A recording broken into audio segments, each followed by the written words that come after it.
అందరికీ హాయ్ అండి. అందరూ బాగున్నారు కదా? మేమైతే ఆరోగ్యంగా ఆనందంగా ఉన్నాము. మీరు కూడా అలా ఉండాలని కోరుకుంటున్నాను. భూమి 006 ఛానల్ మీరు చూసేది. అయితే మేము కూరాడు పెట్టుకుంటాము అని చెప్పిన కదా, ఫస్ట్ ఫ్లోర్లో, మేము ఇప్పుడు ఉండేది గ్రౌండ్ ఫ్లోర్లో, ఫస్ట్ ఫ్లోర్లో కూరాడు పెట్టుకోవాలనుకుంటున్నాము అని నిన్నటి వీడియోలో చెప్పిన నేను. అయితే మా అత్తమ్మ ఏమంటుందంటే, పాతిల్లు ఉంది మాకు అక్కడ ఊళ్ళో, పాతింట్లో కూరాడ తీసుకెళ్ళి కొత్తింట్లో పెట్టుకోవాలని అంటున్నారు కొంతమంది అని అన్నట్టు. అంటే అయ్యగారిని వెళ్ళి అడిగినాం. గుళ్ళో అయ్యగారు ఉంటారు కదా, మాకు పూజ జరిపించే అయ్యగారిని అడిగినాం, కొత్త కూరాడు పెట్టుకోమంటారా లేకపోతే పాత ఇంట్లో నుంచి తీసుకెళ్ళి పాత కూరాడే కొత్త ఇంట్లో పెట్టుకోమంటారా అని అడిగితే అయ్యగారు ఏమన్నారంటే, లేదు కొత్త ఇంట్లో కొత్త కూరాడ పెట్టాలి, పాతది ఇట్లా పెడతావమ్మా అని మా అత్తమ్మని అడిగిండు అన్నట్టు. సరే అట్లనే మీరు చెప్పినట్టే అని అన్నది మా అత్తమ్మ. అయితే కొంతమంది, అవును చాలామంది అన్నారు నాతోటి, నువ్వు కూరాడ పెట్టుకుంటే మీ అత్తగారి ఇంట్లో ఉన్న కూరాడ తెచ్చుకొని పెట్టుకోవాలి, ఒక్కడే కొడుకు కదా అని అన్నారు. మేము కూడా అయ్యగారిని అదే అడిగినాం, ఒక్కడే కొడుకు కదా అని అంటుండ్రు, ఒక్క కొడుకు కాబట్టి ఇంకా 2 కూరాడలు ఎందుకు అని అంటుండ్రు అని అంటే, అప్పుడు అయ్యగారు అన్నారు, ప్రతి ఇంట్లో కూరాడే ఉండాలి అని అన్నారు. అసలు నిజానికి కూరాడు ఎందుకు ఉండాలి అని అన్నారంటే, ప్రతి ఇంట్లో వెనుకటి రోజుల్లో కూరాడిలో గంజి పులియబోసుకునేవాళ్ళు. గంజి అంటే మనం అన్నము వాచితే గంజి వచ్చింది కదా, అది. అప్పుడు వెనకట అంటే వాళ్ళు ఎప్పటికప్పుడు వడ్లను దంచుకునేవాళ్ళు. అప్పుడు దంపుడు బియ్యమే, రోట్లల్లో వడ్లు దంచుకొని వండుకునేవాళ్ళు. అప్పటికప్పుడే దంచుకుంటే ఏంటంటే పోషకాలు ఎక్కువ ఉంటాయి బియ్యంలో. వడ్లను దంచుకొని బియ్యం చేరుకొని ఆ బియ్యంతో వంట చేసుకునేవాళ్ళు. అయితే అప్పటికప్పుడే కొత్త బియ్యం వండుకున్నప్పుడు ఏంటంటే మెత్తగా అవుతుంది అన్నం, అది నిల్వ ఉండదు, సాయంత్రం వరకు కూడా నిల్వ ఉండదు. వెనుకట ఏంటంటే ప్రొద్దున వండుకున్న అన్నమే సాయంత్రం కూడా తినేవాళ్ళు. వాళ్ళు పొలం పనులకు పోయొచ్చి ఇంకా సాయంత్రము అదే అన్నం తినేవాళ్ళు. అయితే కుండలో వండుకునేవాళ్ళు, చాలా పెద్ద పెద్ద కుండలు, మట్టి కుండలు కట్టెల పొయ్యి మీద పెట్టి వండుకునేవాళ్ళు. అయితే దాన్ని గంజి వార్చేవాళ్ళు. పొడి పొడిగా అవ్వాలి అంటే అన్నము గంజి వార్చాలన్నట్టు. ఆ వార్చిన గంజిని బయట వారబోయకుండా, ఎందుకంటే గంజిలో చాలా పోషకాలు ఉంటాయి, ప్రోటీన్స్ ఉంటాయి, కార్బోహైడ్రేట్స్ ఉంటాయి, చాలా బలం ఉంటుంది గంజిలో. కొత్త బియ్యంతో వండిన అన్నంలోంచి గంజి. ఇంక ఇప్పుడైతే మనము పాత బియ్యం వండుకుంటున్నాం, ఆ గంజి తాగలేము.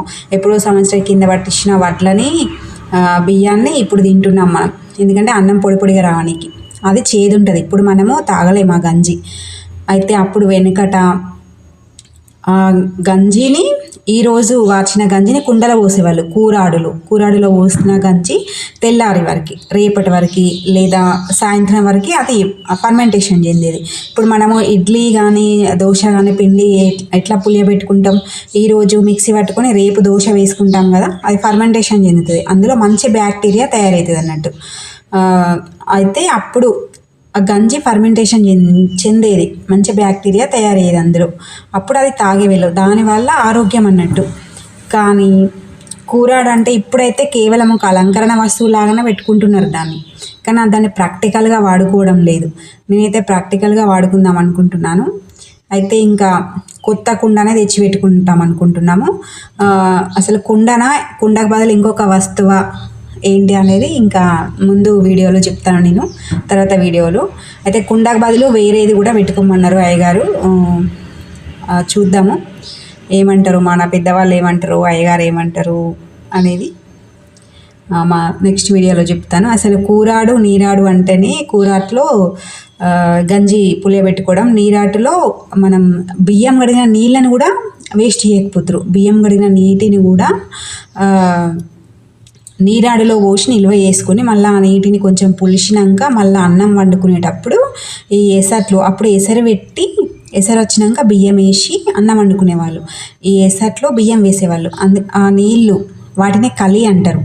ఆ కలి నీళ్ళు మంచిగా పుల్లగా ఉంటుంది, అది కూడా ఫర్మెంటేషన్ చెందుతుంది, అది చాలా ఆరోగ్యం. ఇప్పుడు అంటే మనము బియ్యం కడిగిన నీళ్ళు బయట వారవేయాల్సిందే, అవి మనకి పనికి రావు. ఎందుకంటే ఇప్పుడు చాలా పెస్టి కొడుతున్నారు, మందులు కొడుతున్నారు. అసలు వడ్లు ఇట్లా రేపు ఎల్లుండి కోస్తామనంగా కూడా ఇంకా ఏమైనా దోమపోటు అది వచ్చిద్దని చెప్పి మందులు స్ప్రే చేస్తున్నారు. అందుకని ఇప్పుడు బియ్యం కడగకుండా వండుకోలేము, తినలేము. అప్పుడు వెనుకట అంటే వాళ్ళు ప్రకృతి వ్యవసాయం చేసేటోళ్ళు, అసలు ఎలాంటి స్ప్రేలు కూడా చేయకుండా ఉండేవాళ్ళు. అందుకని అప్పుడు బియ్యం కడిగిన నీటిని కూడా నిల్వ చేసుకునే వాళ్ళు, అంచిన గంజిని కూడా నిల్వ చేసుకొని వాడుకునే వాళ్ళు, తాగేవాళ్ళు. అందుకే అప్పుడు వాళ్ళు అంత ఆరోగ్యంగా ఉండేవాళ్ళు అన్నమాట. అందుకే కూరాడు లేని ఇల్లు కుదురుకోదు, తొందరగా కూరాడు పెట్టుకోవాలి. ఎవరైనా కొత్తగా ఇల్లు కట్టుకుంటే, ఇప్పుడు పేరెంట్స్ ఉన్నారు అనుకోండి, పెద్దవాళ్ళు ఉన్నారు, వాళ్ళకి ఒక 2-3 కొడుకులు ఉన్నారు, వాళ్ళు వేరు వేరు ఇల్లు కట్టుకున్నారు. వెంటనే వాళ్ళ ఇంట్లో ఒక కూరాడు పెట్టుకోవాలి, అంటే ఒక ఏడాది లోపల అని. ఎందుకంటే వాళ్ళు కూరాడు ఉంటేనే కదా అందులో వాళ్ళు గంజి పులియ వేసుకొని తాగుతారు, అప్పుడు వాళ్ళు ఆరోగ్యంగా ఉంటారు. దానికోసం అప్పుడు అంటే మనకి ఏదైనా విషయం చెప్పిండ్రు అని అంటే అది ఎప్పుడు చెప్పిరు, ఏ సందర్భంలో చెప్పిరు, అప్పుడు ఉన్న కట్టుబాట్లు ఏంటి, పద్ధతులు ఏంటి, అప్పుడు దాన్ని ఎలా వాడుకునే వాళ్ళు అని ఆలోచించాలి. మనం గుడ్డిగా నమ్మేస్తాం, కూరాడు పెట్టుకోమన్నారు తొందర పెట్టుకోవాలి. అసలు దాన్ని ఎందుకు వాడుతున్నాం? ఇప్పుడు అయితే కూరాడులో గిన్నెని బియ్యం పోసి ఏదో ఒక కొబ్బరి ముక్కేసి పైసలు ఏమో వేసి పెడుతున్నారు, కానీ దాన్ని వాడుకోవట్లేదు ప్రాక్టికల్గా. నిజానికి ప్రాక్టికల్గా వాడుకోవాలి. నేనైతే వాడుకుందాం అనుకుంటున్నాను, ముందు ముందు వీడియోలో చూపిస్తాను. Thank you so much.